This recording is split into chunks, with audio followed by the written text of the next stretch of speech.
Có vô số nguyên nhân dẫn đến tử vong như tai nạn, tuổi già hay bệnh tật. Nhưng trong thế giới của Fire Force, nguyên nhân khiến mọi người sợ hãi nhất là tử vì lửa.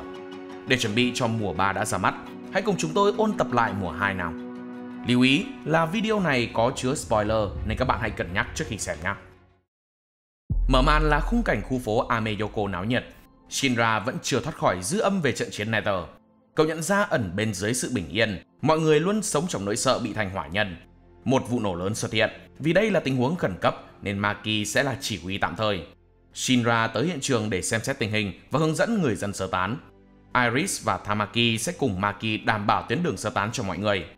Ngay lúc Shinra đáp xuống thì mặt đường trở nên rung chuyển dữ dội. Một hỏa nhân to lớn đột ngột xuất hiện.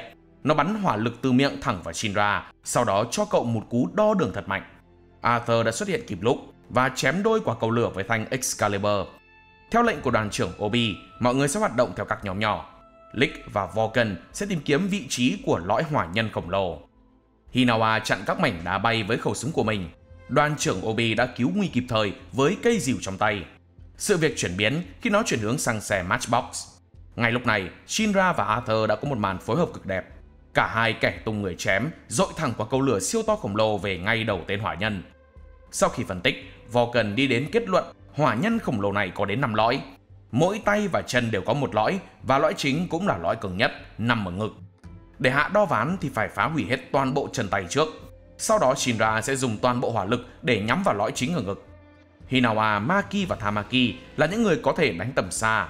Họ được Obi phân công xử lõi ở phần tay, còn Obi và Arthur sẽ tấn công hai chân. Trung úy Hinawa sử dụng đạn siêu tốc của mình để hạ gục cánh tay đầu tiên. Tamaki cùng Maki song kiếm hợp bích. Tamaki dùng lửa Nekomata để giữ chặt cánh tay của nó. Maki sử dụng Thư Sư và Mera cùng với những đòn liên hoàn trưởng. Arthur dứt điểm một bên chân với tử chớp. Đoàn trưởng Obi cũng lao lên tấn công, nhưng anh bị nó chặn lại bởi một cú đạp siêu mạnh. Vì không phải hỏa nhân nên mỗi ngày Obi đều luyện tập chăm chỉ. Cú đá này chỉ là muỗi so với anh. Obi ném một quả bom về phía hỏa nhân khổng lồ và phá hủy chân còn lại. Ngay khi Sir Iris bắt đầu cầu nguyện, Shinra khởi động chất lửa của mình và bay đến. Bằng cách lao từ trên cao xuống, cú đá Rapid Man Kick của Shinra đã hoàn toàn giải thoát cho linh hồn của tên hỏa nhân khổng lồ này. Quay trở lại cuộc sống thường nhật, đoàn trưởng Obi tức giận vì xì tai mới của Hinawa. Obi hỏi rằng đứa nào ở đây là chủ mưu. Khi thấy các cô gái rưng rưng nước mắt, Shinra quyết định nhận trách nhiệm vì cậu là một người đàn ông đích thực. Nhưng chưa kịp mở lời thì các bánh bèo đã đồng loạt ụp nổi cậu. Shinra chỉ có thể cảm thán rằng con gái đúng là đáng sợ. Đoàn trưởng Obi thông báo một tin chấn động. Đã đến lúc chụp ảnh lịch hỏa binh Newt. Đây là hoạt động giúp hỏa binh gần gũi với người dân hơn. Tấm chiếu mới Shinra mặt mày biến sắc vì cậu trai trẻ lần đầu vào đời đã phải chụp ảnh khỏa thân. Năm ngoái sư đoàn 8 bét bảng nên năm nay họ đã nhắm đến top 1. Đầu Shinra nhảy số đến công chúa Hibana thì bị hiện thực vả cho đau điếng. Vì bộ lịch này chỉ chụp mỗi đàn ông. Đoàn trưởng Hibana cũng rất quắn quéo khi nghĩ tới việc được xem ảnh của Shinra. Để chuẩn bị chụp ảnh, cả bọn chăm chỉ nâng tạ ngày đêm. Hinawa cho biết đoàn trưởng Benimaru rất được yêu thích, nhưng Benimaru là một người nghiêm túc, nên Konro chỉ còn hạ sách là chụp lén anh ấy. Obi vô cùng tự tin vì năm nay họ đã có thêm tân binh. Khi bộ lịch được ra mắt, dáng đứng mãng xà hai đầu với biểu cảm rất gì và này nọ, phong ấn luôn sư đoàn 8 ở chót bảng. Shinra được lệnh tham gia cuộc họp với đoàn trưởng Hague. Vì Shinra đã nhìn thấy ông ấy trong liên kết Adola, nên có thể ông sẽ cho cậu manh mối về người truyền giáo và ngọn lửa Adola. Obi cho rằng Hague sẽ hứng thú với ngọn lửa của Shinra. Một binh nhì sẽ không thể họp riêng với đoàn trưởng, nhưng đây là trường hợp đặc biệt. Shinra có sự hậu thuẫn của Asako, cô là cháu gái của Hague. Bộ cứu hỏa kiểm soát hoàn toàn sư đoàn 4 và những lính cứu hỏa bình thường. Học việc dưới quyền bộ cứu hỏa và được quản lý bởi sư đoàn 4. Đây cũng là sư đoàn duy nhất có học viện huấn luyện. Đây là nơi Shinra từng thực tập. Mọi người ở đây đều quen biết nhau. Đa phần bọn họ không ưa cậu vì cái mác kẻ sát nhân. Shinra vừa đến đã bị trúng kiếm mối. Ogun, bạn học cũ của Shinra, đã đến ngăn cản việc ẩu đả. Shinra có tài lẻ là hiểu ngôn ngữ của chỉ huy Pan. Chỉ với mấy tiếng còi huýt huýt, cậu vẫn biết được anh ta muốn nói gì. Sau màn chào hỏi ngắn ngủi, Shinra và Asako được dẫn thẳng đến phòng họp. Theo lời chỉ huy Pan, Hague là một người vĩ đại và là biểu tượng của toàn bộ sư đoàn 4. Ông xuất thân là một lính cứu hỏa bình thường, vươn lên trở thành người đứng đầu đội hỏa binh. Căn phòng gần như chìm trong bóng tối. Đoàn trưởng Hague bước tới và liên tục nói rằng Ông muốn được thiêu đốt bởi ngọn lửa của Shinra. Sau đó cậu bắt đầu nghe thấy những âm thanh kỳ lạ. Nó nhồi sọ Shinra và nói hãy thiêu cháy Hague rồi giết con ác quỷ. Trong tâm trí của Shinra, hình ảnh con quỷ lại chính là người mẹ thân yêu của mình. Nó xúi giục cậu giải thoát cơn thịnh nộ đã bị dồn nén suốt 12 năm qua và cười nhạo khát vọng trở thành anh hùng, cho rằng điều đó là vô nghĩa trong thế giới này. Gần cuối ảo giác, chủ nhân của giọng nói đã hiện nguyên hình. Nó có vẻ giống với Sir Iris. Shinra bừng tỉnh và quay trở lại thực tại. Hague nói chính ông đã khơi dậy liên kết Adola trong cậu. Ông hỏi Shinra có nhìn thấy một người phụ nữ với dáng vẻ quen thuộc không. 2 năm trước, lúc thành phố chìm trong biển lửa, khi biết số người thiệt mạng vượt xa tưởng tượng, Hague đã trở nên tuyệt vọng. Ngay lúc đó, ông đã bước vào liên kết Adola. Khi tiếp xúc với thứ ánh sáng thần thánh, Hague thấy mình như được rửa tội. Những vết sẹo trên mặt là bằng chứng cho sự khai sáng. Với Hague thì nơi đó chính là thánh địa. Nó là sự cứu rỗi cho nhân loại mà ông muốn mọi người được nhìn thấy. Hague luôn khao khát được quay lại. Cách duy nhất để đến đó là được thiêu đốt bởi ngọn lửa thuần khiết của Shinra. Bỗng nhiên cửa phòng bị nổ tung và 3 linh vật của sở cứu hỏa xuất hiện. Chúng lao vào tấn công Shinra. Ngay lúc đó Hague đã xông lên đỡ cho cậu. Người bên trong là Karin. Bọn họ hành động như một con rối bị điều khiển. Shinra bị thao túng bởi giọng nói bí ẩn từ Adola. Cậu bị nó nuốt trọn và rơi vào trạng thái mất kiểm soát. Chỉ huy Pan nhận thấy bọn họ đang bị ai đó điều khiển. Haumea và Charon xuất hiện. Cô chính là kẻ thao túng các hỏa binh. Thông qua cơn thịnh nộ của Shinra, đại trụ đã bùng phát lòng căm hận của mình. Shinra cũng đang đối đầu với cơn thịnh nộ của cậu và dùng nó để chiến đấu với đồng đội của mình.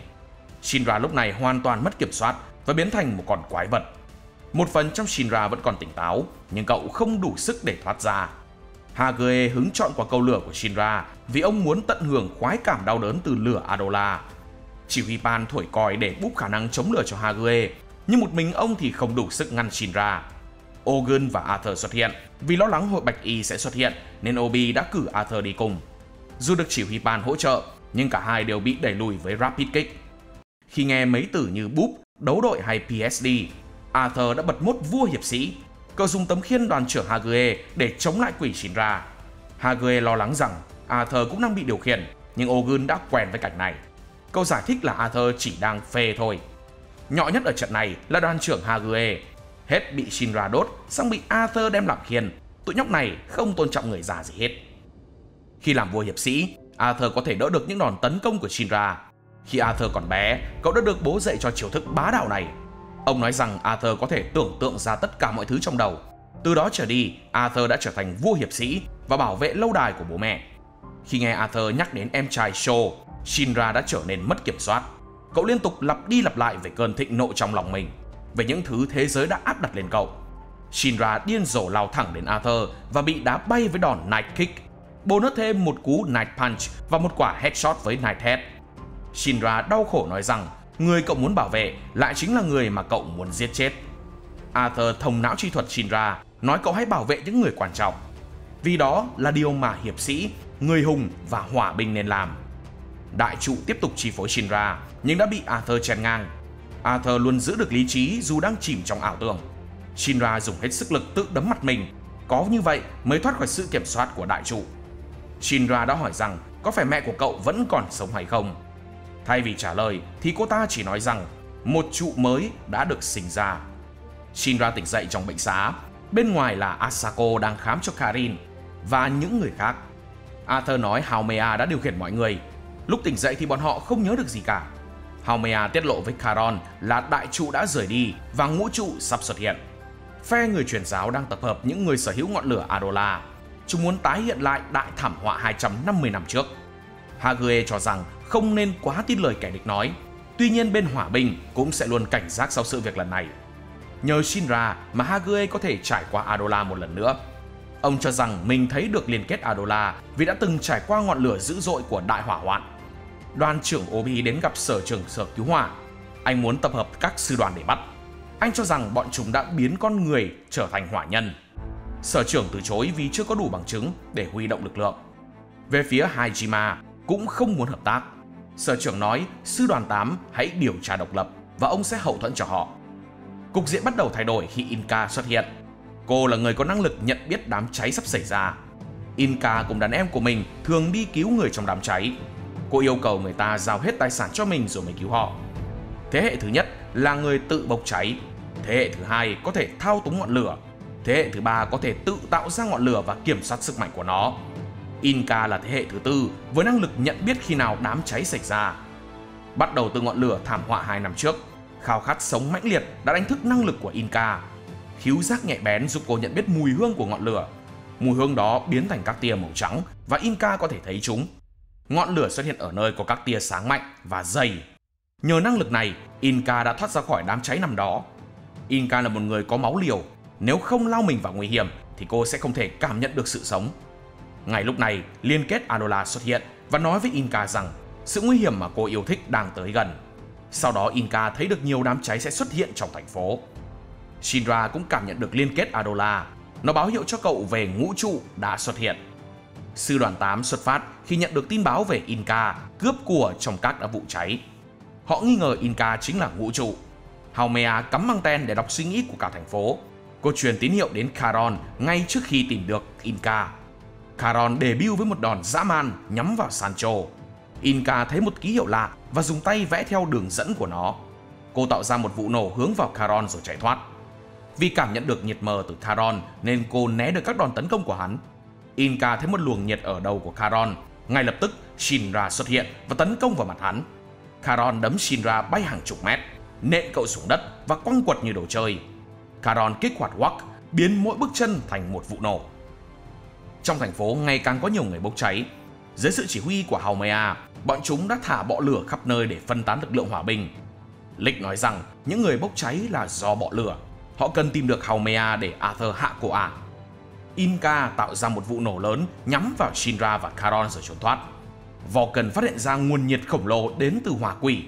Vì Inca vừa thức tỉnh ngọn lửa Adola nên Haumea đã dùng bọ lửa biến người hỏa nhân để giúp quỷ ra đời. Hinawa không thể giải thoát cho các hỏa nhân vì chưa có Sơ đến cầu nguyện. Sơ Tamaki đã đến trong khi cô bận chiến đấu với Tất Chân. Hinawa và Vulcan ra sức đẩy lùi các hỏa nhân. Tưởng là cả ba sẽ ngủm tại đây, nhưng kẻ địch bỗng nhiên bị đóng băng tập thể. Chỉ huy Karim từ sư đoàn 1 xuất hiện. Anh là cựu linh mục với năng lực dùng nhiệt để đóng băng. Sir Iris kiệt sức vì phải cầu nguyện liên tục. Đội Sir dưới quyền Karim đã đến hỗ trợ. Viện binh từ sư đoàn 5 và sư đoàn 2 cũng có mặt với lực lượng hùng hậu. Lửa đang ngày càng lan rộng. Nếu không thể dập tắt thì cả thành phố sẽ bị thiêu rụi. Ở một diễn biến khác, Arthur bay đến chỗ Haumea bằng Tekio. Vua hiệp sĩ thách thức Haumea solo với mình. Thuộc hạ của Charon bị thổi bay bởi bong bóng nổ của Toru ở sư đoàn 5. Với chiêu hỏa tiễn từ Noto của sư đoàn 2, cậu có thể tấn công kẻ địch ngon lành ở tầm xa. Inca đang bị thuộc hạ của Charon khống chế, nhưng cô nói Shinra không được cứu mình. Tình huống không có trong sách giáo khoa này đã làm Shinra xịt keo. Đòn đánh của Shinra không đủ nhiệt năng để hạ Charon. Cậu lên kế hoạch tạo ra một vụ nổ để đánh nhanh diệt gọn. Shin nhớ đến tư thế Tenokata lúc luyện tập cùng đoàn trưởng Benimaru. Obi nói tạo dáng kiểu rock and roll sẽ khích lệ lòng dũng cảm. Plasma của Haumea không có tác dụng lên Arthur mà vờn nhau mãi chỉ tổ tốn sức. Haumea ra lệnh cho Charon mau bắt ngũ trụ và rút quân. Charon và Shinra cũng đang quần nhau hăng say. Vì Charon là hỏa nhân thế hệ 2 nên sẽ hấp thụ mọi đòn tấn công nhiệt từ kẻ khác. Shinra sâu chuỗi lại mọi thứ và kết luận tất cả chỉ là một vở kịch. Charon đã cố tình tạo ra một vụ nổ lớn để che giấu thế hệ của mình. Sau đó hắn chuyển đổi động năng nhận được thành nhiệt năng và giải phóng nó để tấn công Shinra. Charon gia tăng sức mạnh lên gấp bội khi nhận thêm nhiệt từ đám thuộc hạ. Shinra nhận thấy điểm mấu chốt chính là thời gian. Cậu dùng Kona để tấn công nhưng thất bại. Shinra quyết tâm hóa quỷ để chơi tới bến và ra đòn dứt điểm. Inca nhìn thấy một nguồn lực khổng lồ đến từ ngọn lửa của Shinra. Nó biến thành một vụ nổ lớn và thổi bay Charon, nhưng hắn đã nhanh chóng bật dậy và bón hành cho Shinra. Với sự hỗ trợ từ Karim, nhóm Hinawa đã tạm thời đóng băng được hỏa quỷ. Tuyệt chiêu của Karim là sử dụng lửa của kẻ địch để biến thành âm thanh, sau đó anh chuyển âm thanh thành gió lạnh. Karim tiết lộ khi chiến đấu với thế hệ thứ 3, thế hệ 2 sẽ che giấu thế hệ của mình rồi dùng lửa do đối phương tạo ra để tấn công. Trong lịch sử của hỏa binh, chỉ có 2 người từng tiêu diệt được quỷ, đó là Benimaru và Konro với chiêu xích nguyệt. Để đánh bại con quỷ thì cần một nguồn hỏa lực khổng lồ. Lick vạch ra kế hoạch nhất tiễn sóng điêu, tận dụng lửa từ những tòa nhà đang cháy trong thành phố để tiêu diệt con quỷ. Kết hợp với năng lực của hỏa lực gia thế hệ 2 cùng với sức gió của thành phố, tập trung toàn bộ lửa về quảng trường trung tâm nơi Maki đợi sẵn. chỉ huy Hinawa dẫn dụ con quỷ đến điểm tập kích. Đoàn trưởng Obi đã tóm lấy nó, nhưng sức nóng khiến anh phải lùi lại. Vulcan xuất hiện với cú drift ngầu lòi. Cậu dùng voi cứu hỏa tự chế để Obi ngắm bắn. Chỉ huy Hinawa dùng rebound bắn tên lửa vào bên trong cơn lốc xoáy, sử dụng lửa của lốc xoáy như một nguồn nhiên liệu để tăng tốc cho đầu đạn. Cơn bão lửa này chính là nòng súng của khẩu đại pháo khổng lồ. Tên lửa của Hinawa đã tiêu diệt con quỷ trong tích tắc. Cơn lốc xoáy mất kiểm soát, bị đóng băng bởi chỉ huy Karim. Mọi người đã thành công cứu lấy thành phố. Các hỏa binh sẽ bắt đầu truy tìm chúng, nên Haumea ra lệnh rút lui và mang theo ngũ trụ. Nếu đi với Shinra thì Inca sẽ phải trả giá cho những tội trạng của mình, nhưng sau đó sẽ là một cuộc đời bình yên đang đợi chờ cô. Còn nếu Inca đi theo Charon thì cuộc sống của cô sẽ toàn mùi lựu đạn. Đối với Inca, nếu không có drama sẽ rất nhàm chán, nên cô tình nguyện dấn thân vào nguy hiểm. Chỉ có điều này mới cho Inca sự phấn khích, cho cô cảm nhận được thú vui của đời từ nỗi sợ chết. Shinra vô cùng tức giận và bất lực vì không thể giành lấy ngũ trụ. Inca thấy Haumea là một kẻ nguy hiểm vì chỉ cần chạm vào Haumea là sẽ bỏ mạng. Panda xuất hiện với một khẩu súng để giải cứu Inca, nhưng Inca bất ngờ thiêu cháy Panda. Cô cho rằng ngọn lửa Adola chính là định mệnh của mình. Sau khi biết đến có 8 người sở hữu ngọn lửa Adola, cả nhóm lên kế hoạch điều tra về âm mưu của hội Bạch Y. Khác với sư đoàn 1, sư đoàn 8 có thể tự do hành động vì họ không bị trói buộc bởi luật lệ của đền Thánh Sol. Dù Burns có cho phép hay không, thì Karim đã lén lút hỗ trợ cho Obi. Huoyan hỏi Karim về trận chiến vừa qua. Karim nói thủ phạm là những kẻ đã hại Rekka và lấy mất cánh tay phải của Huoyan. Đoàn trưởng Honda quyết định căn cứ quân sự đế quốc sẽ do sư đoàn 2 lo, vì họ có mối quan hệ thân thiết với quân đội. Sư đoàn của ông còn có tân binh đến từ bán đảo, đó là bé bự Noto. Sau khi họp team với Hibana, Lick đã nắm trong tay vài giả thuyết và anh sẽ đến tận nơi để kiểm chứng. Joker sẽ hỗ trợ cho họ từ trong bóng tối. Chiến dịch lần này sẽ hợp tác với các sư đoàn khác. Sư đoàn 8 sẽ có 4 người tham gia gồm Shinra, Arthur, Tamaki và Lick. Hiện tại họ biết được 4 trụ là Shinra, Sho, Inca và Haumea. Mục tiêu của chúng là tập hợp đủ các trụ và ngọn lửa Adola để biến trái đất thành mặt trời thứ hai như sự kiện 250 năm trước. Đó là thảm họa mạnh đến mức tái tạo lại cấu trúc của toàn bộ thế giới. Điểm đến của họ là bán đảo Trung Hoa. Shinra rất háo hức vì cậu chưa từng đi ra ngoài đế chế Tokyo. Các thành viên trong chiến dịch lần này bao gồm Ogun sư đoàn 4, Noto sư đoàn 2 và 4 thành viên của sư đoàn 8 cùng với sự dẫn dắt của chỉ huy Pan. Noto được giao nhiệm vụ làm hướng dẫn viên vì bán đảo Trung Hoa là nơi cậu lớn lên. Hinawa ra tiễn cả nhóm. Anh dặn đàn báo con của mình hãy ngoan ngoãn và nghe lời chỉ huy Pan. Con tàu cập bến tại lục địa Avalon. Vừa đến nơi thì các boy phố đã chạy tót ra nhún nhảy vui mừng. Háo hức trước một lục địa mới, ba đứa bốc đất cho vào mồm để nếm thử hương vị mới lạ. Tamaki tính quay sang cầu cứu chỉ huy Pan, ai ngờ anh ấy cũng một mồm đầy đất. Mẹ của Noto ra chào đón mọi người. Cô nói với con trai rằng nông trại khoai tây đã bị ai đó phá hoại. Tuy nhiên Noto đang làm nhiệm vụ nên cậu không thể giúp gia đình mình điều tra được. Điểm đến của họ nằm ở phía tây, nơi gần với vết nứt. Cả nhóm được dặn cẩn thận với khí ga lạ trong không khí. Đây là khí ga đậm đặc bị rò rỉ từ mặt đất. Khi hít vào sẽ bị hưng phấn quá mức. Trên xe chỉ có Lick đeo mặt nạ phòng độc. Đám tân binh bị tăng động và phê pha trong ảo giác. Shinra cùng Noto chơi đồ hàng với mấy tảng đá. Chỉ huy Pan vẫn giữ được chút tỉnh táo. Anh quát mắng bọn nhóc và bắt tụi nó chui vô xe. Điểm đến tiếp theo là vùng Tây Bắc. Nơi này được cho là có ngọn lửa Adola. Bỗng một tiếng kêu cứu vang lên và con giun đá khổng lồ xuất hiện. Shinra và Ogun lùa con giun ra xa khỏi chiếc xe. Ogun dùng thương Yoruba bắn liên tiếp vào đầu nó. Dù không thể tiễn con giun về lại đất mẹ, nhưng ít nhất nó đã bỏ chạy. Con chuột chuỗi giới thiệu nó là Shop. Do bị ảnh hưởng của ngọn lửa Adola nên môi trường ở đây rất khắc nghiệt. Shop đến từ một ốc đảo, nơi đó có thảm thực vật màu mỡ và nguồn nước sạch, nhưng đã bị lũ cướp chiếm đóng. Shop bị đuổi khỏi đó và phải đi trộm khoai tây nhà Noto để kiếm ăn. Đêm xuống, Shinra và Ogun nhìn thấy vô số ngọn đuốc bên dưới, trông như một bầu trời sao dưới mặt đất. Khi nhìn kỹ hơn, họ phát hiện ra một sự thật kinh hoàng. Những ánh sáng đó chính là các hỏa nhân từ đại thảm họa 250 năm về trước. Nếu không có ai giúp họ an nghỉ, thì họ sẽ mãi lang thang trong trạng thái như vậy. Mặt đất bên dưới cũng rất nguy hiểm. Nó là một mê cung nham thạch, chỉ cần trượt chân là đi đời ngay. Sáng hôm sau, với sự trợ giúp từ Shop và Yata, họ tiến thẳng về phía ốc đảo. Nơi này được bao quanh bởi những quả núi cao và có những công trình nhân tạo tồn tại từ thời đại trước cả đại thảm họa. Shinra bất ngờ khi thấy có một nơi giống với cốt lõi của đế chế Tokyo. nhà máy năng lượng vĩnh cửu Amaterasu. Họ tạm gọi nó là đền thờ. Theo sử sách, đền Thánh Sol và tổ tiên của Vulcan đã xây nên Amaterasu. Mọi người đặt ra giả thuyết rằng đền thờ này cũng tương tự như Amaterasu, là nguồn năng lượng của ngọn lửa Adola giúp khu rừng tái sinh. Nhưng Lick lại cho rằng cũng có thể chính nó đã khiến thế giới bị hủy diệt.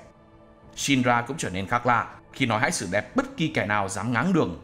Trong lúc nội bộ đang lục đục thì Shinra bị chó săn địa ngục cắn mông. Mọi người hoảng hốt leo lên cây, chỉ có Tamaki và Arthur thuộc team không sợ chó. Shinra bị đưa vào liên kết Adola. Một giọng nói vang lên và nó nói Shinra hãy bảo vệ khu rừng. Giọng nói phát ra từ hướng đền thờ. Lick cho rằng đền thờ này không phải một thứ vô tri vì nó có thể dùng liên kết Adola. Chopp kể đền thờ đã xuất hiện từ rất lâu và đã cứu rỗi những động vật ở đây. Sau khi đại thảm họa 250 năm trước xảy ra, có một người phụ nữ bí ẩn mặc áo choàng đen xuất hiện. Cô ta nói rằng mình đến từ phía xa vết nứt với mục đích tái tạo lại thế giới này. Cô gái áo đen dạy các loài động vật nói chuyện, tạo ra lửa để sưởi ấm cho chúng và kích hoạt lại đền thờ. Bộc hỏa nhân xuất hiện và tấn công bọn họ. Ốc đảo này như một túi mù, càng xé càng thấy wow. Các bộc hỏa nhân ở đây có khả năng giao tiếp. Chúng nói rằng đền thờ kia được dựng lên để hủy diệt thế giới. Chopp nói thủ lĩnh của đám bộc hỏa nhân này rất giống quỷ. Nếu đụng độ với hỏa quỷ nhân ở đây thì họ sẽ gặp bất lợi. Thay vì tiêu diệt thì Shinra và Ogun sẽ cầm chân nó để đánh lạc hướng. Tên thủ lĩnh Tempe thu thập những tảng đá khắc các dãy số kỳ lạ để kích hoạt vũ khí hủy diệt và giải thoát linh hồn mình khỏi kiếp bộc hỏa nhân. Sau đại thảm họa, Tempe đã lang thang trên mặt đất suốt 250 năm. Hắn muốn kết thúc ngọn lửa đau khổ đang dày vò mình. Chỉ có hỏa lực khi đền thờ phát nổ mới làm được điều đó. Xuất hiện vô số những tấm bảng đá với các dãy số kỳ lạ. Các dãy số còn được khắc ở trên tường. Lick cho rằng những con số này không phải mật mã vì chúng không tuân theo bất kỳ quy tắc nào. Arthur nói đây là số pi và cậu có thể hiểu được tất cả. Shinra bay tới, đá thẳng vào người Tempe nhưng đã bị hắn dùng thánh quang điện phản công lại với vụ nổ khổng lồ. Để đánh bại Tempe, cần phải có hỏa lực mạnh như đoàn trưởng Benimaru. Shinra nghĩ đến việc gia tăng sức mạnh bằng cách vào liên kết Adola để được ban phước từ người truyền giáo. Nhưng cậu tự nhắc nhở mình rằng người truyền giáo là kẻ thù và không thể ban phước khi đang ở quá xa đế chế Tokyo. Thế nhưng liên kết Adola bỗng nhiên xuất hiện. Lick chụp ảnh các dãy số để mang về nghiên cứu. Những con số này có lẽ dùng để kích hoạt năng lượng hủy diệt của đền thờ và ẩn giấu manh mối nào đó. Tempe tấn công Tamaki. Noto đã che chắn cho cô và bị đục một lỗ giữa ngực. Nhưng không sao cả, vì bộ quần áo mới của Noto chính là một tấm khiên. Tempe biến ra một lưới hái tử thần. Chỉ với một nhát vùng, hắn tạo ra một vụ nổ với sức công phá lớn. Chiêu Kona không có tác dụng với Tempe. Khi cả hai đang solo, Shinra liên tục nghe những lời thì thầm từ cô gái áo đen. Cô ta không ngừng nói rằng Shinra hãy bảo vệ khu rừng. Nhóm của Arthur đã đến được khu vực lõi trung tâm của đền thờ. Lick cảm nhận được nguồn năng lượng khủng khiếp ở phía sau cánh cửa. Khu vực có bảng đá bao bọc xung quanh lõi trung tâm. Thiết kế đơn giản này giúp gia tăng năng lượng lên mức cực khủng. Có một mũi tên lông vũ trắng bị kẹt trong ổ khóa và 7 cái khác được xếp gọn gàng ở bên dưới. Tất cả các đầu mũi tên đều trông giống như chìa khóa. Lick cho rằng Amaterasu và đền thờ này hoạt động nhờ vào việc hút năng lượng từ những người sở hữu ngọn lửa Adola. Nói cách khác, các trụ sẽ bị hiến tế cho nó. Tiếng động cơ bên trong nghe như tiếng mạch đập của một sinh vật sống. Nếu bên trong đền thờ này là cô gái áo đen thì sẽ giải thích được tại sao Shinra có thể cảm nhận được liên kết Adola. Khác với Adola của người truyền giáo, liên kết lần này mang đến cho Shinra cảm giác rất ấm áp. Shinra quyết định nhờ cô gái ban phước cho mình để tăng sức mạnh. Nhưng cô ta nói mình không có đủ năng lực nên chỉ có thể ban cho Shinra phước lành trong 1 giây. Ogun và Tamaki câu giờ trong lúc Shinra bận kết nối tâm linh. Dân chơi Ogun lên sàn với Flamey Ink. Các giải lửa tha thu giúp Ogun tạm thời búp hỏa lực lên hàng top. Bằng cách ép cơ thể gia tăng sức mạnh vật lý, sức mạnh này có thể ngang cơ với đoàn trưởng Burns. Cậu quăng liên tiếp các combo đam đập cho Tempe lên bờ xuống ruộng với lực công phá như một quả bom. Noto hỗ trợ và bắn ra một cơn mưa hỏa lực. Ogun cũng dừng những cú đấm non-stop và kết thúc với một đòn dứt điểm thật bá. Cô gái áo đen cũng giống như các hỏa binh, đến đây để tái tạo lại thế giới này. Mục tiêu của người truyền giáo là nhấn chìm thế giới trong biển lửa và phá hủy mọi thứ. Còn cô ta chỉ muốn tạo ra một nơi để sống, cho đến ngày thảm kịch kia hủy diệt tất cả. Giờ G đã điểm, Shinra được ban phước lành và chính thức ra trận. Cơ thể Shinra đã được phân chia đến cấp độ phân tử. Khi vượt qua tốc độ ánh sáng, thời gian sẽ dần quay ngược, giúp Shinra thấy được ký ức của Tempe. Là người duy nhất sống sót sau đại thảm họa, Tempe đã mất tất cả và lang thang trên lục địa. Hắn tìm thấy vết nứt nhưng không đi xuyên qua được. Người truyền giáo đã xuất hiện và Tempe nghĩ rằng đó là thần linh. Bà ta dùng bọ lửa để biến hắn thành bộc hỏa nhân. Shinra quyết định giải thoát cho Tempe. Sức công phá của cú đá lớn như một tiểu thiên thạch. Cô gái áo đen từng là con người, nhưng ảnh hưởng Adola là do cô đã ở trong đền thờ và bị thiêu đốt bởi ngọn lửa Adola trong một thời gian dài. Sau khi thức tỉnh ngọn lửa Adola vì bọ lửa của người truyền giáo, cô bị bà ta mang đến thế giới này. Để cứu những động vật đang trên bờ vực diệt vong, cô gái đã khởi động lại đền thờ và dùng năng lượng của nó tạo ra ốc đảo. Từ xa xưa, con người đã tạo ra nhiều tín ngưỡng. Họ có những khái niệm khác nhau về nơi gọi là thiên đường và địa ngục. Dù ở bất cứ đâu, điểm chung ở mỗi tôn giáo là đều tồn tại thần và quỷ. Nếu các tôn giáo đều có nguồn gốc và mang hình dáng Adola của người truyền giáo, có nghĩa là thuở sơ khai, bà ta đã âm thầm thao túng nhận thức của nhân loại và tạo ra một lịch sử giả dối. Thần linh mà con người đang tôn thờ chính là sản phẩm do người truyền giáo tạo ra. Cô gái hỏi Shinra có thể chống lại kẻ đã tạo ra thần của cậu không? Shinra khẳng định chắc nịch, không cần biết kẻ địch là ai, nhưng nếu hắn muốn đem lại tai họa cho thế giới này thì nhất định cậu sẽ ngăn chặn, vì đó là nhiệm vụ của một hòa binh. Shinra không còn nghe được cô gái kia nữa. Cậu đến lõi trung tâm để bày tỏ lòng biết ơn và nói lời tạm biệt. Họ đã thu thập được nhiều thông tin quan trọng. Đây chính là bước tiến lớn của nhân loại. Nếu Amaterasu ở Tokyo cũng có cấu tạo như đền thờ này, nghĩa là nó sử dụng năng lượng từ con người. Những người sở hữu ngọn lửa Adola chính là vật hiến tế cho nó. Cô gái đã liên kết với Shinra qua Adola, người được gọi là đại trụ. Có thể cô ta đã trở thành vật hiến tế bên trong Amaterasu. Điều này giải thích vì sao Shinra luôn cảm nhận được lòng căm hận cực độ của đại trụ. Cô ta oán hận nhân loại vì đã biến mình thành vật hy sinh. Họ tin rằng đền Thánh Sol và Hajima đang che giấu điều gì đó. 8 mũi tên bên trong lõi trung tâm có thể là một kiểu chìa khóa, và bộ nhớ mà Dr. Giovanni cướp từ chỗ Vulcan có khả năng chứa thông tin quan trọng về chìa khóa của Amaterasu. Đại trụ xuất hiện trong giấc mơ của Shinra. Cậu cho rằng tên của cô ta chính là Amaterasu. Có nghĩ thế nào thì Shinra vẫn thấy sai. Nếu người truyền giáo đã dùng ngọn lửa Adola để phát triển thế giới này, tại sao bây giờ bà ta lại muốn phá hủy nó? Nếu thực sự có con người bên trong Amaterasu, thì nó rất mâu thuẫn với đạo lý và thánh thư của đền Thánh Sol. Ở phần mở đầu, người ta nói về đại thảm họa.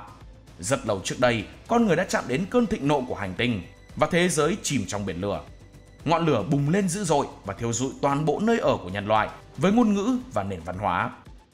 Chương 1 với tên gọi Thánh Hỏa kể về giai đoạn khi thế giới bị bao trùm bởi tàn tro.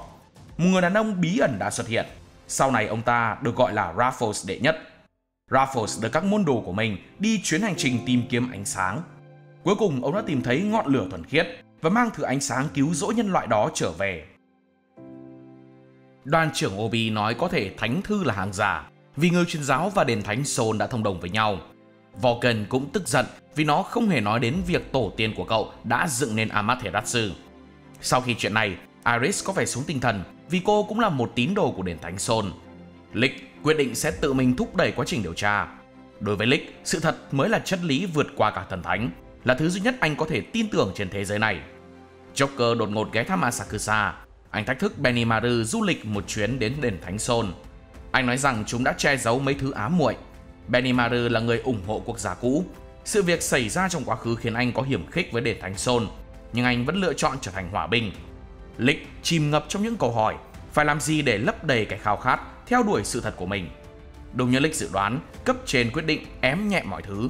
Những thông tin mà họ điều tra không được phép công bố với lý do sợ rằng người dân hoảng loạn.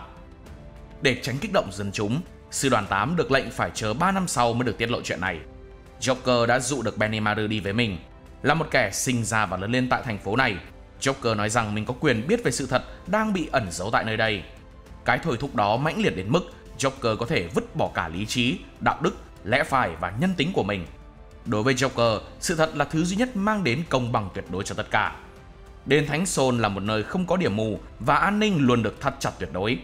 Linh mục cùng các tín đồ của mình đang cầu nguyện. Ông ta nói rằng thời xưa có rất nhiều tôn giáo phát triển trên thế giới. Bằng cách cùng tin vào thần của mình, họ đã dựng nên một lối sống tôn ti kỷ luật.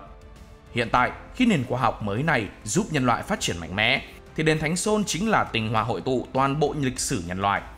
Toàn bộ tôn giáo, chính quyền và khoa học của thế giới đã hòa làm một và bao bọc quanh đền Thánh Sol với Amaterasu.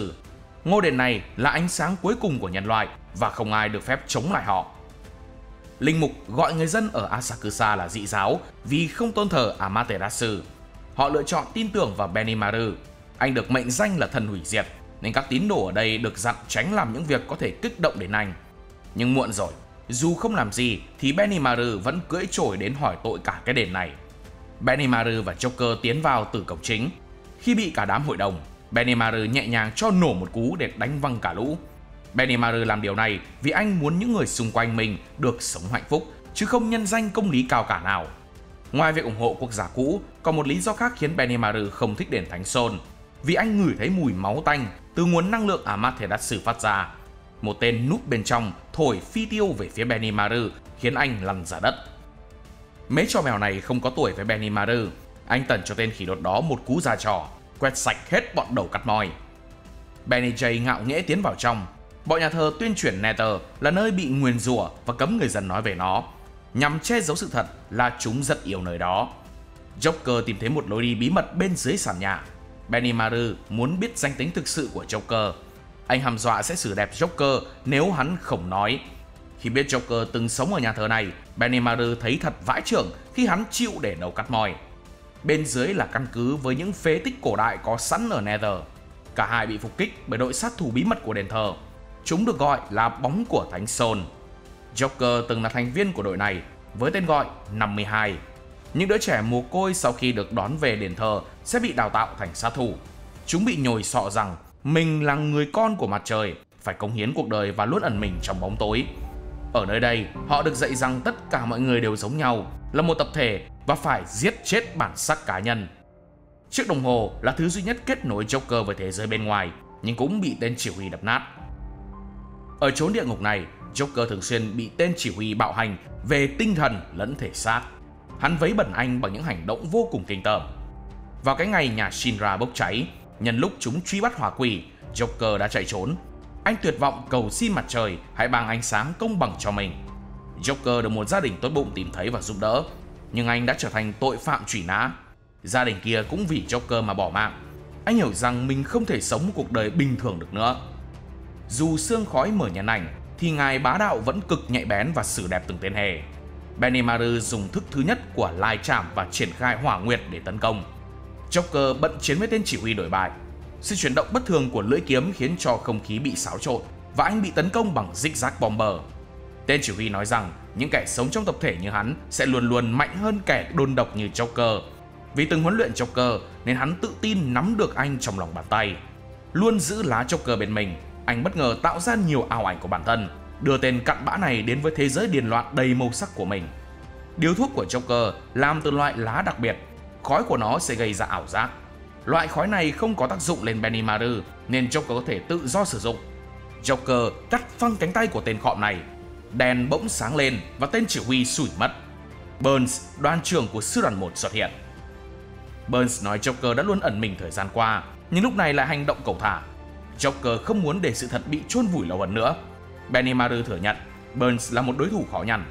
Burns nói rằng đây không phải lúc để đánh nhau và ông muốn đưa cho họ manh mối. Ngày xưa, Burns từng là người truyền tin giữa ngoài sáng và trong tối của đền Thánh Sol. Chính quyền đã che giấu việc bộc hỏa nhân xuất hiện bên trong Amaterasu, vì đối với người dân, đây được xem là nơi an toàn bậc nhất. Burns từng nói với Joker các bộc hỏa nhân vẫn đang hoành hành ở thế giới bên ngoài. Joker nhận ra ở trên mặt đất hay bên dưới Nether này đều thảm hại như nhau. Anh muốn tìm kiếm sự thật và không muốn dựa vào chính phủ hay tôn giáo nữa. Trong một lần Joker cùng Burns làm nhiệm vụ ở Amaterasu, một bộc hỏa nhân kỳ lạ đã xuất hiện. Âm thanh từ nó phát ra khiến một bên mắt của cả hai bị thương. Từ con mắt đang bốc cháy, họ đã thấy được người truyền giáo bên trong liên kết Adola. Khi Burns cho rằng những điều họ vừa thấy là ảo giác, Joker lại khẳng định cả hai thực sự đã bị kéo vào một không gian khác. Bằng chứng là Joker đã mang về một viên đá từ Adola. Cho tới giờ, Burns vẫn còn giữ nó. Dù được ông cho vào lọ kín không có oxy thì nó vẫn liên tục bốc cháy. Burns đưa Joker một quyển sổ tay cũ, được xem là nhật ký của vợ Raffles đệ nhất. Trong đây chứa đựng manh mối về sự thật mà Joker muốn biết. Burns nói rằng thánh thư mà Joker đang tìm kiếm không tồn tại. Từ ngày bước vào liên kết Adola, nhận thức của Burns bị đảo lộn. Ông luôn hoài nghi về thế giới này và quyết định dùng đặc quyền của đoàn trưởng để tìm hiểu sự thật. Sau khi làm tất cả trong khả năng của mình, Burns không tìm được thông tin nào. Ông kết luận trong nhà thờ này chẳng có gì liên kết với quá khứ của đền Thánh Sol. Cuốn nhật ký là thứ duy nhất ông vô tình tìm được khi đang điều tra về Nether. Burns cho rằng đây là nhật ký của vợ Raffles đệ nhất, vì trong đây có ghi chép từ ngày đại thảm họa cho đến khi đền Thánh Sol và đế chế được thành lập. Nội dung này giống hệt như trong thánh thư. Đáng chú ý là phần người vợ miêu tả Raffles. Sau khi Raffles trở về từ cuộc hành trình, những người đi cùng ông ta đều bị thiệt mạng. Dù vẻ ngoài Raffles không thay đổi, nhưng cách cư xử và khí chất thì không giống như xưa. Bà nói rằng người chồng 30 năm qua của mình đã biến thành một người khác. Benimaru nói gần đây ở Asakusa có một kẻ sở hữu khả năng thay đổi hình dạng của hắn và những người khác. Burns tiết lộ hỏa nhân không có tuổi họ.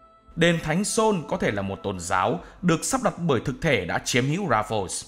Họ không hề biết rằng Yona chính là kẻ đã biến thành Raffles đệ nhất và tạo nên đền Thánh Sol. Người đã xuất hiện trong thánh thư chính là Yona. Đền Thánh Sol là tôn giáo mà Yona đã tạo ra theo lệnh của người truyền giáo. Kế hoạch này nhằm thao túng nhân loại và đưa họ đến Adola. Đền Thánh Sol được xem là tín ngưỡng của người dân trong thành phố. Nếu đất đổ nó lúc này thì sẽ gây ra hỗn loạn. Còn hoàng đế hiện tại là Raffles đệ tam có vẻ như không biết gì. Không một ai biết về sự thật đã xảy ra vào 250 năm trước. Burns nói ông sẽ che giấu vụ đột nhập hôm nay giúp Joker và Benimaru. Kế hoạch tiếp theo của Joker là nhắm vào công nghiệp Hajima vì họ đã giúp đỡ đền Thánh Sol xây dựng Amaterasu. Công nghiệp Hajima có cơ sở ở khắp đế chế. Do không có manh mối nên Joker dự định sẽ tấn công từng nơi một. Các nhà nghiên cứu của Hajima đang nói về các mẫu thí nghiệm của mình. Chúng tiến hành những thử nghiệm vô nhân đạo lên con người. Mẫu S là mẫu được mong đợi nhất. Đó là Nataku Sol. Cậu bé đã biến thành hỏa nhân sau khi bị cấy bọ lửa của Rekka. Lisa sẽ ở lại sư đoàn 8 một thời gian. Cô bị Shinra và Iris nhầm tưởng là robot Vulcan mới chế tạo. Konro đến để báo cáo về cuộc điều tra ở đền Thánh Sol của Benimaru. Nếu đền Thánh Sol không hề biết Raffles là một tên giả mạo thì họ không cần phải điều tra thêm về ngôi đền nữa. Lisa cũng nói không dấu hiệu nào cho thấy người truyền giáo có liên kết với đền Thánh Sol. Cấp trên của Dr. Giovanni là Hajima. Người này có thể nắm trong tay thông tin về nhà truyền giáo. Hajima là một công ty liên quan đến đa số các ngành công nghiệp tại đế chế Tokyo, nên lần này sẽ rất khó để xâm nhập. Công nghiệp Hajima bao gồm các công ty con và vô số các xí nghiệp hợp tác hỗ trợ lẫn nhau. Họ đóng vai trò then chốt trong mọi lĩnh vực kinh doanh. Hajima gần như thầu toàn bộ từ nguyên liệu cho đến các thiết kế và sản xuất. Thậm chí về mặt pháp lý, hỏa binh cũng là một tổ chức liên quan đến họ. Với quy mô to lớn thì điều tra được toàn bộ về Hajima sẽ vô cùng khó khăn. Kế hoạch này cần một người từng làm việc ở Hajima, đó chính là Lick. Lúc này, Lick đã bị triệu tập đến trụ sở chính. Hibana nói Lick đừng để lộ thông tin vì anh sẽ bị giết để bịt đầu mối. Lick được cử đi làm gián điệp ở sư đoàn 8 và điều tra về Shinra. Các giám đốc phản đối về những giả thuyết của Lick. Họ cho rằng anh thật vô lý khi nói Amaterasu dùng năng lượng từ con người, và việc từ thiện của công ty nhằm phát triển hỏa năng của trẻ mồ côi cũng không có liên quan gì tới cái drama trên. Gureo ra lệnh cho Lick đưa Shinra đến phòng thí nghiệm. Vì sự tò mò của Lick đã vượt quá giới hạn, họ lên kế hoạch trừ khử anh. Sau khi Lick thành công mang Shinra đến, chúng sẽ biến Lick thành bộc hỏa nhân và ngụy trang thành một tai nạn. Lick quyết định nói ra sự thật rằng mình là gián điệp của Hajima. Iris là người duy nhất thấy wow. Sau khi gia đình gặp hỏa hoạn, Shinra đã đến cơ sở phát triển hỏa năng và ở đó trong suốt 7 năm. Vấn đề là họ đã không phát hiện ra ngọn lửa của cậu là Adola. Khi nhận ra đã vụt mất mẫu thí nghiệm quý giá, chúng bắt đầu gia tăng số lượng thí nghiệm. Việc này khiến nhiều đứa trẻ bị thương, có những đứa không bao giờ có thể hồi phục. Kế hoạch giao nộp Shinra lần này là để điều tra về Hajima vì không một ai kể cả Lick biết được bản chất thực sự của nơi đó. Tại một cơ sở của Hajima, chúng đang tiến hành thí nghiệm năng lực của Nataku. Cậu bé bị cấy bọ lửa của Rekka. Bọn chúng nghiên cứu mức độ hỏa lực của Nataku bằng cách để cậu chiến đấu với tử thần Kurono. Bọn nghiên cứu viên muốn tìm ngọn lửa Adola của Nataku. Chúng cho rằng Shinra đã thức tỉnh Adola thông qua việc chiến đấu. Nataku liên tục nhìn thấy những ảo ảnh của Rekka. Anh ta nói rằng Nataku là người được chọn. Tay phải của Kurono đã bị carbon hóa vì triệu chứng quá nhiệt. Shinra đã từng thấy qua Kurono lúc hắn mới tới cơ sở để chữa bệnh. Trong trí nhớ của Shinra thì Kurono là một tên đổi bại. Nếu đoàn trưởng Benimaru được biết đến là kẻ mạnh nhất, thì Kurono được gọi là kẻ điên loạn nhất. Chúng thường đổi vị trí của phòng thí nghiệm để bảo mật thông tin. Điều này càng khiến cho nơi này trở nên đáng ngờ hơn. Ngay khi bước vào trong, Lick và Shinra lập tức bị những tên bảo vệ theo dõi sát sao. Shinra nói sẽ bảo vệ Lick vì anh là người sư đoàn 8 cần. Lick cố tình tiết lộ thông tin để kích động phía Hajima. Anh muốn tìm ra sự thật thông qua kế hoạch của sư đoàn 8. Shinra muốn gặp Nataku, nhưng chúng nói dối rằng cậu bé không ở đây. Nhưng Shinra cảm nhận được liên kết Adola và nghe thấy tiếng cầu cứu của Nataku. Khi bước vào phòng thí nghiệm, những ký ức lạnh lẽo và đáng sợ lại tràn về. Shinra cảm thấy ớn lạnh vô cùng khi bị đối xử như chuột thí nghiệm. Kurono mở màn với nhật thực tay phải. Làn khói đen tỏa ra từ cánh tay quá nhiệt của hắn khiến Shinra bị thương. Kurono dễ dàng tránh được mọi đòn rapid của Shinra. Đây là lần đầu Lick thấy có người né được với tốc độ này. Làn khói đen này liên kết với các giác quan của Kurono giúp hắn cảm nhận được các dao động và tránh được rapid của Shinra. Hỏa lực của Shinra tăng lên sau mỗi cú xoay. Kurono đông cứng khói lại để tạo ra vũ khí. Hắn dùng màn nhật thực che tầm nhìn của Shinra và tấn công cậu.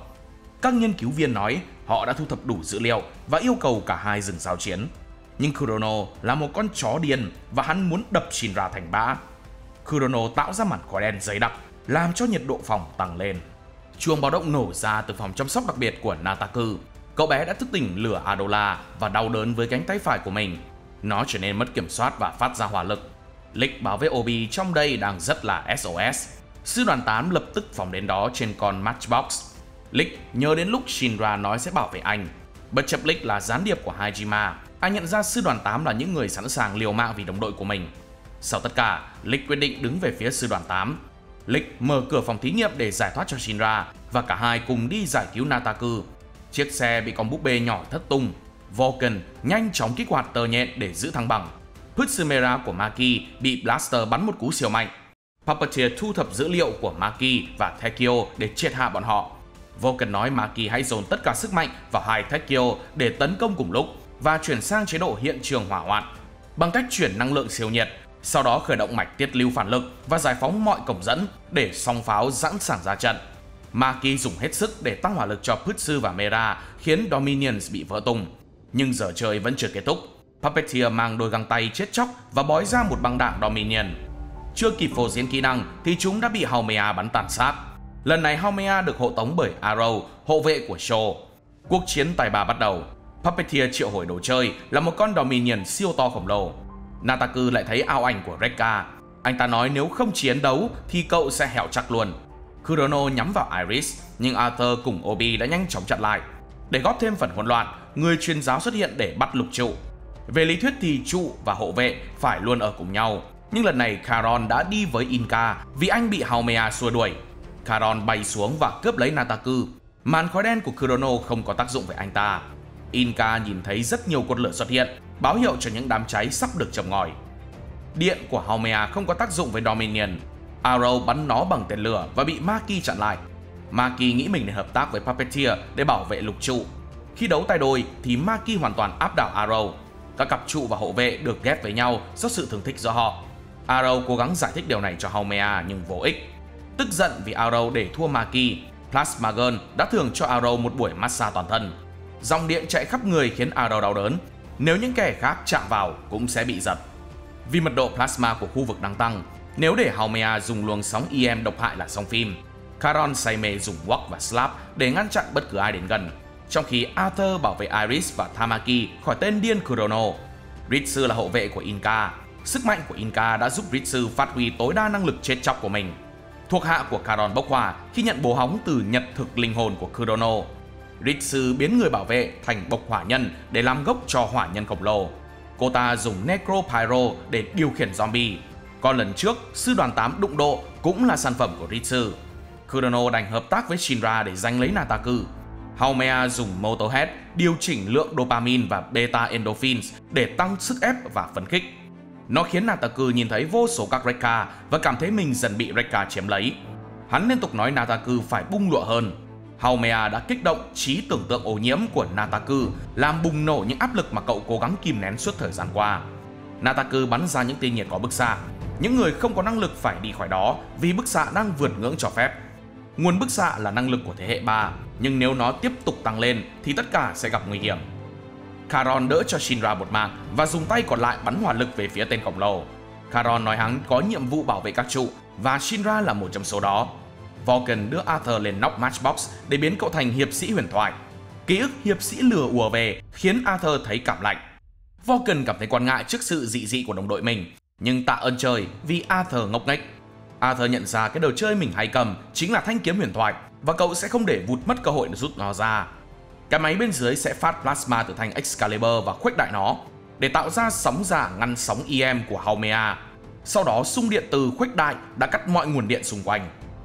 Charon làm khiên chắn các tia laser giúp Shinra tiếp cận hỏa nhân khổng lồ. Cú đá của Shinra trở nên vô dụng vì tên to xác này cứng như đá. Shinra được kết nối với Nataku thông qua liên kết Adola.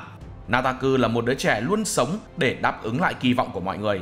Sẽ làm được là 3 từ ám ảnh Nataku khiến cuộc sống và tâm trí cậu hỗn loạn. Nataku đã bùng nổ và bị nuốt chửng bởi ngọn lửa Adola. Cậu biến ra một máy bắn tia laser khủng bố. Inca có thể thấy trước được vụ nổ. Nó sẽ tạo ra một miệng núi lửa với bán kính 500 km. Nataku muốn thổi tung thành phố bằng tia laser. Charon đã liều mình hứng chọn sức công phá của nó. Là một hộ vệ, Charon quyết tâm bảo vệ các trụ của mình. Anh ta sử dụng sức mạnh của kẻ phản lực Charon và chống đỡ với hỏa lực khủng khiếp đó. Charon đã hấp thụ toàn bộ năng lượng của Nataku và đẩy ngược nó ra bên ngoài. Kết hợp với cú đá của Shinra giúp cho vụ nổ đã bay tít lên cung trăng. Thanh kiếm của Kurono dễ dàng xuyên qua lớp giáp của hỏa nhân khổng lồ. Kurono nói Nataku vẫn chỉ là một thằng nhóc, nên cứ yếu đuối đi để hắn còn bắt nạt. Nataku thấy nhẹ nhõm vì đứng trước Kurono, cậu không cần phải gồng lên chiến đấu. Điều này giúp Nataku giải phóng những áp lực bên trong cậu. Sau vụ này đã biến Kurono thành hộ vệ của Nataku. Hội Bạch Y để lại lục trụ và rút quân. Shinra, Lick và Obi đã bị gọi đến Hajima. Chủ tịch Gureo nói sư đoàn 8 đừng có lấy trứng trọi đá. Gureo ra thỏa thuận nếu họ hợp tác thì ông sẽ cân nhắc về chuyện xử tử Lick. Nếu Shinra chịu phối hợp để nghiên cứu thì họ sẽ thay đổi cách thức thí nghiệm về lũ trẻ. Amaterasu được vận hành dựa trên người sở hữu ngọn lửa Adola. Toàn bộ đế chế Tokyo được dựng nên nhờ sự hy sinh của một người. Tắt Amaterasu là không thể chấp nhận. Không có nó thì đế chế sẽ sụp đổ.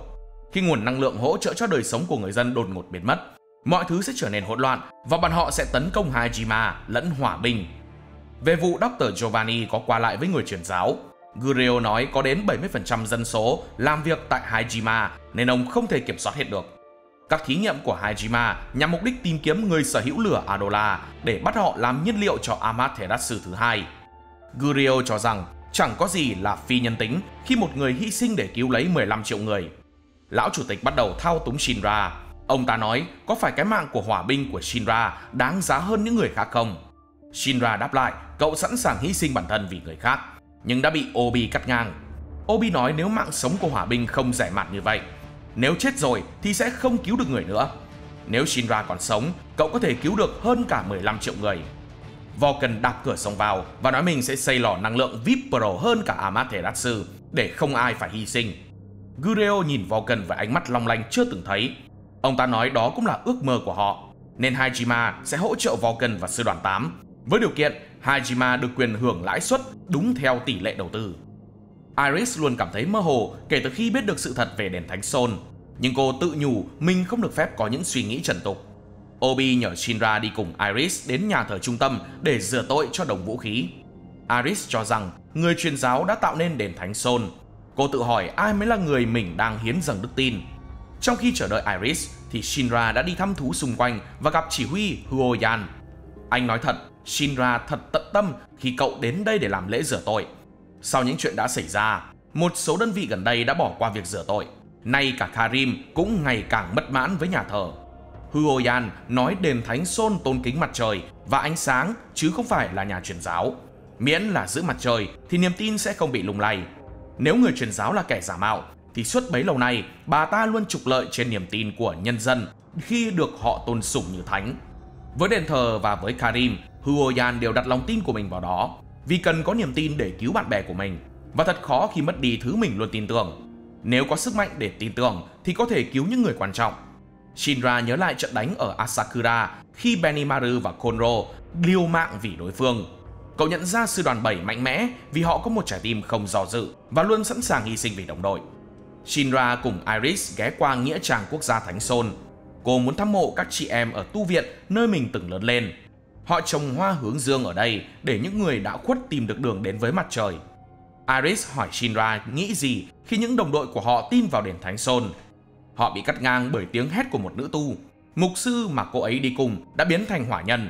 Sau đó Shinra đã giải thoát cho ông ấy. Theo Iris, nếu người truyền giáo tạo ra đền Thánh Sol thì bà ta chính là vị thần mà họ đang thờ phụng. Những tội ác của bà ta đã vượt ra ngoài tầm hiểu biết của con người. Bên trong liên kết Adola, Shinra cảm giác người truyền giáo là một sinh vật ở thế giới khác.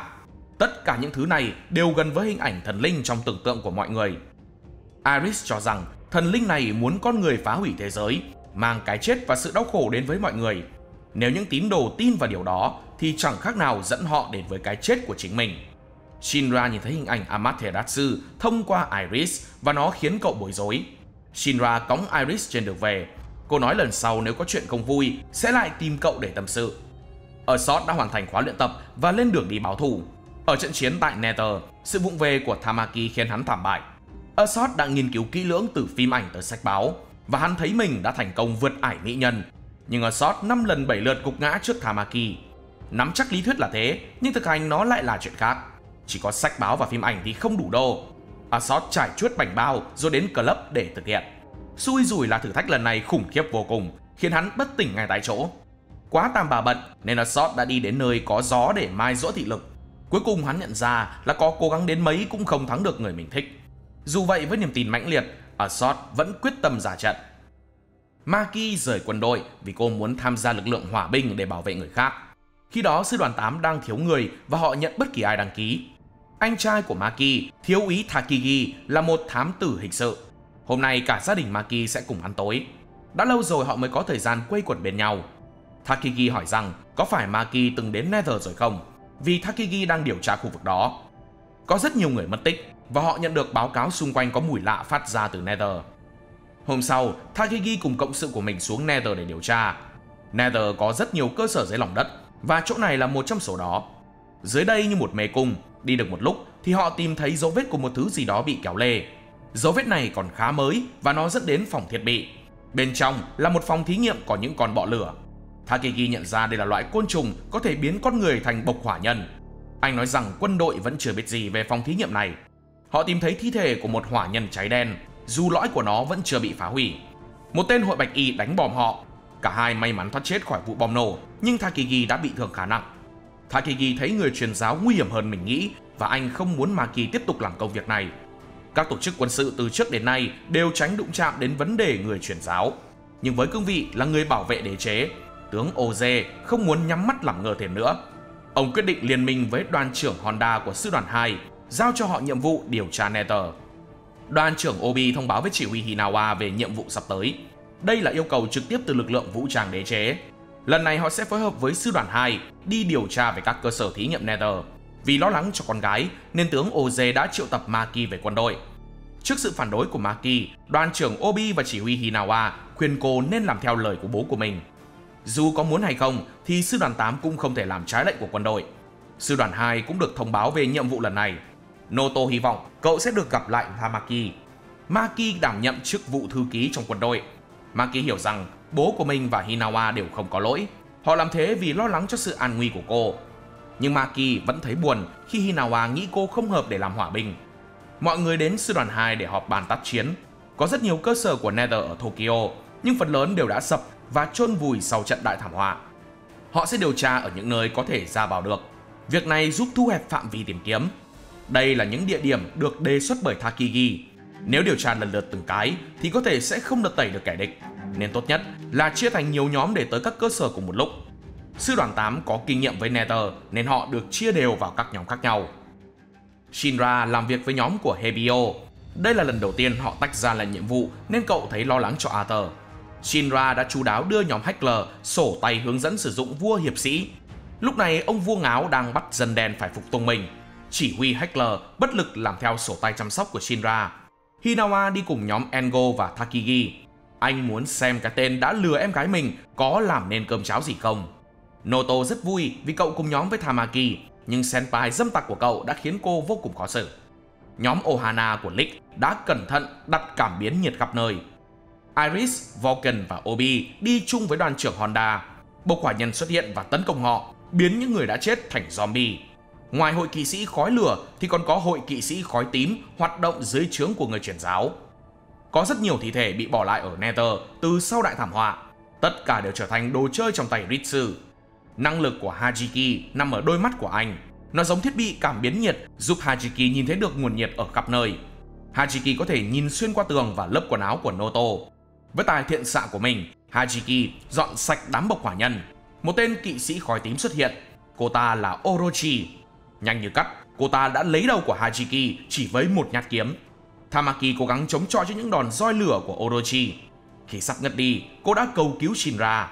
Người hùng đã xuất hiện, nhưng đó không phải Shinra mà chính là Noto. Dù là hỏa binh, nhưng Noto lại sợ lửa. Noto phải nhập ngũ khi biết mình là thế hệ thứ 3. Đối với Noto khi đó, đây là công việc dành cho người dũng cảm, và cậu biết rõ nó không phù hợp với mình. Noto muốn một cuộc sống bình thường, ngày ngày trồng khoai tây. Mẹ của Noto nói rằng ngọn lửa bên trong cậu rất to lớn, hãy sử dụng nó để khiến bà tự hào. Orochi dùng roi Medusa tạo thành một cánh quạt và phản công lại súng lửa của Noto. Cô ả chém một đòn nhiều nhát, xuyên qua bộ đồ phòng vệ của Noto và khiến cậu bị thương. Roi Medusa cắt xuyên qua tên lửa của Noto. Cậu dồn hết công lực tạo ra quả tên lửa to khiến Orochi tàn biến. Noto bị thương nặng ở tay và chân khiến cậu không thể di chuyển. Trước khi kiệt sức, Noto muốn thấy được ruộng khoai tây ở quê nhà lần cuối. Cậu còn nói lời cảm ơn với Tamaki vì đã cho cậu dũng khí để chiến đấu. Nhờ vào Tamaki mà cậu đã trở nên manly hơn. Sau đám bộc hỏa nhân thì Tamaki bị 2 tên hội bạch y tấn công.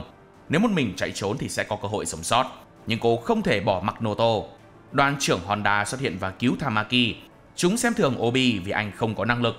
Cái kết khi gáy quá sớm là cả 2 tên đều bị knock out. Hinawa và Takigi đang chiến với Iron.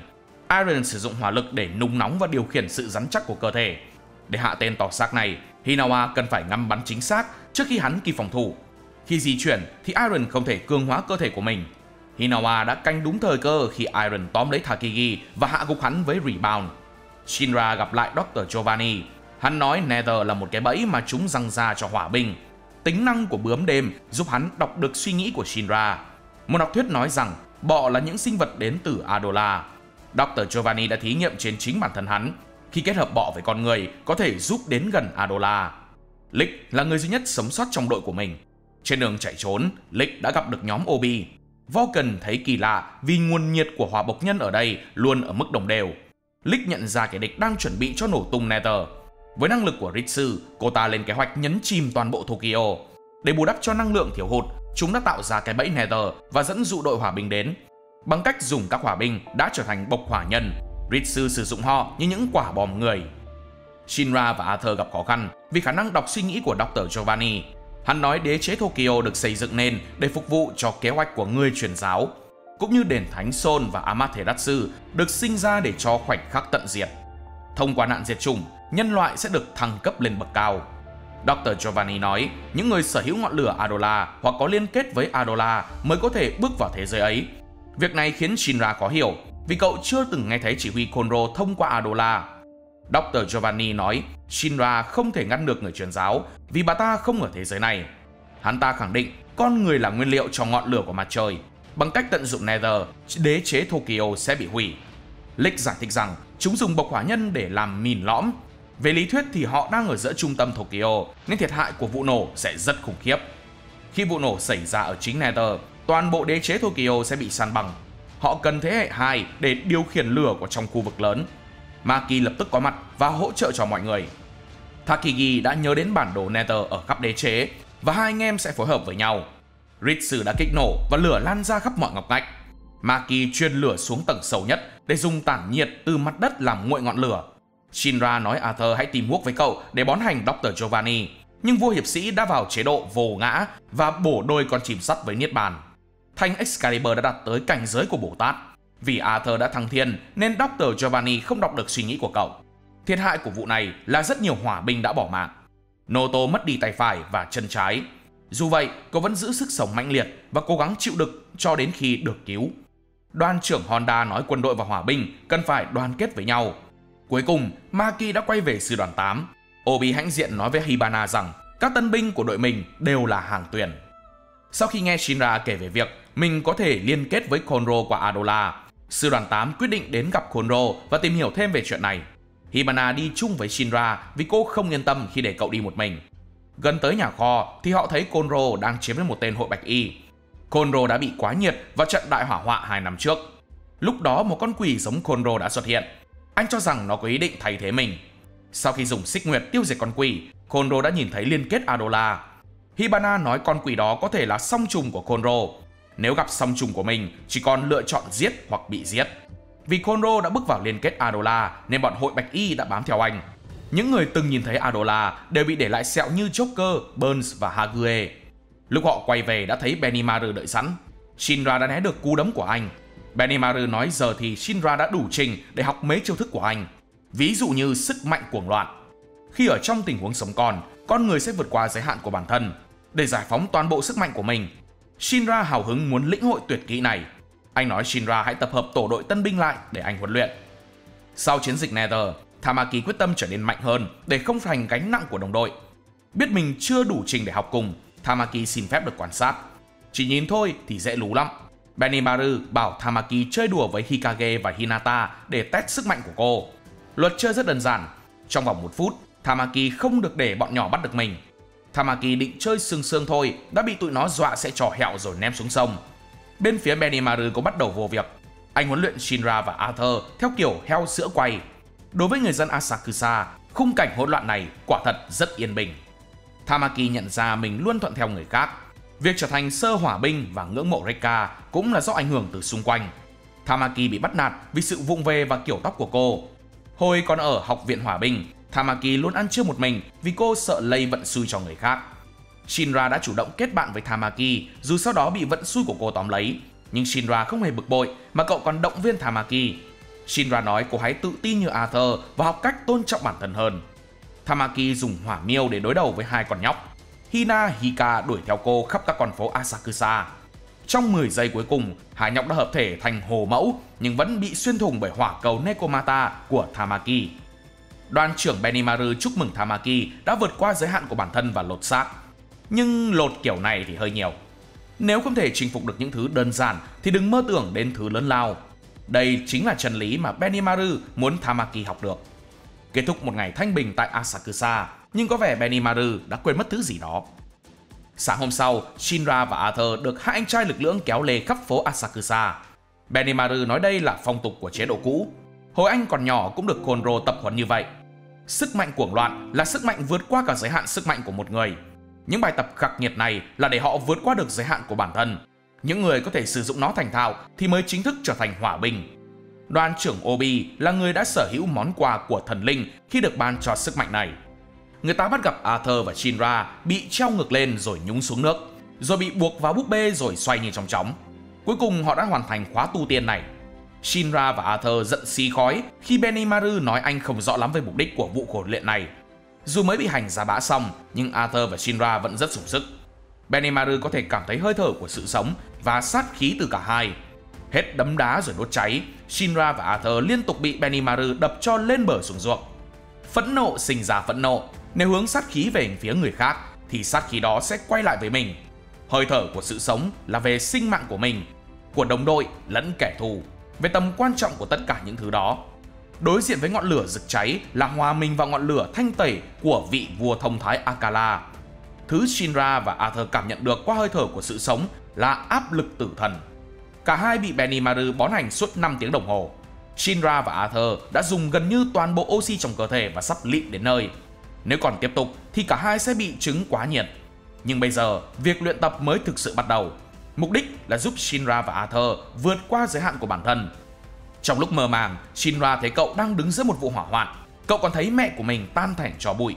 Shinra còn thấy một con quỷ đang bắt em trai đi mất. Shinra trở nên bất động vì căng thẳng và sợ hãi. Nếu cứ đứng yên thì cậu sẽ bị giết, mà chết là hết. Lúc đó Shinra chẳng thể làm gì được nữa. Người hùng bắt đầu mở khóa bản năng sinh tồn và năng lượng cấp thiết. Nỗi sợ hãi trước cái chết đã trao cho Shinra thứ áp lực tử thần. Ngọn lửa xanh bốc lên từ người cậu. Hibana cùng Kayoko đến tìm Konro. Họ đến đây để kiểm tra tình trạng của anh. Kayoko nói rằng ngọn lửa của Konro không có gì khác thường. vì Khonro và đoàn trưởng Hague đều nhìn thấy Adola trong trận đại hỏa hoạn. Có lẽ nguyên nhân nằm trong những ngọn lửa khổng lồ năm đó. Kayako nhớ lại ngọn lửa Adola của Shinra khiến cô bị bỏng tay và tạo thành một vết sẹo lớn. Họ lo lắng Hội Bạch Y sẽ đến tìm Hague vì ông cũng mang vết sẹo Adola giống Khonro. Tại văn phòng của mình, đoàn trưởng Hague đã bị tấn công. Tên này có bàn tay vàng. Xem ra hắn có thể điều khiển các đồ vật làm cùng chất liệu với cánh tay của mình. Hắn nói rằng hộ vệ không phải là thứ vũ khí duy nhất của người truyền giáo. Nhiệm vụ của hỏa binh là bảo vệ tính mạng và tài sản của con người. Nhưng đối với Hague thì sinh mạng của mình là thứ quan trọng nhất. Vì khi chết rồi thì họ không thể cứu giúp được ai nữa. Hague dặn chỉ huy Pan phải luôn trân trọng mạng sống của mình và đồng đội. Hỏa binh không phải siêu anh hùng, họ chỉ là người trần mắt thịt và cũng là nạn nhân của ngọn lửa. Khi Hague được tìm thấy thì đã quá muộn. Ông bị treo lên như một vật tế thần với vô số cọc sắt cắm vào cơ thể. Karim không thấy dấu hiệu chống cự và cho rằng ông ấy đã tự sát. Pan khẳng định đoàn trưởng không phải người tự vứt bỏ mạng sống của mình. Shinra bước vào Adola và thấy đoàn trưởng Hague bị giết. Cái chết của đoàn trưởng Hague được cho là tự tử vì chứng khổ dâm của ông. Nhưng với cơ thể bị đâm cọc xuyên từ đầu đến chân thì khó ai tin được đó là tự sát. Shinra và những người khác cho rằng đã đến lúc đế chế phải thống nhất. Benimaru không quan tâm lắm. Với anh, miễn là có lợi cho Asakusa và sư đoàn 8 là được. Burns nói với sư đoàn 1 phải làm gương cho người dân. Họ không được lùi bước trước kẻ địch. Hội Bạch Y và Sho bắt đầu lên kế hoạch thiết lập kỷ nguyên mới cho đất nước. Sau tất cả khó khăn thì sư đoàn 8 đã tiến rất gần đến với sự thật. Họ đã xây dựng được các mối quan hệ tốt đẹp với những sư đoàn khác và còn hợp tác với Hajima. Mùa 2 khép lại những sự thật về người truyền giáo và đền Thánh Sol. Đã đến lúc các sư đoàn đối đầu trực tiếp với Hội Bạch Y. Giờ là lúc lực lượng hỏa binh đặc biệt chính thức hợp nhất. Còn bây giờ, chúng ta hãy cùng chờ đón mùa 3 thôi nhé. Nếu các bạn thấy hay, nhớ để lại một like và một share để ủng hộ chúng mình. Đừng quên bấm nút subscribe để nhận thông báo và nhớ đăng ký cả hội viên để không bỏ lỡ những video hấp dẫn phía sau. Cảm ơn các bạn đã xem video. Hẹn gặp lại trong những video tiếp theo. See ya!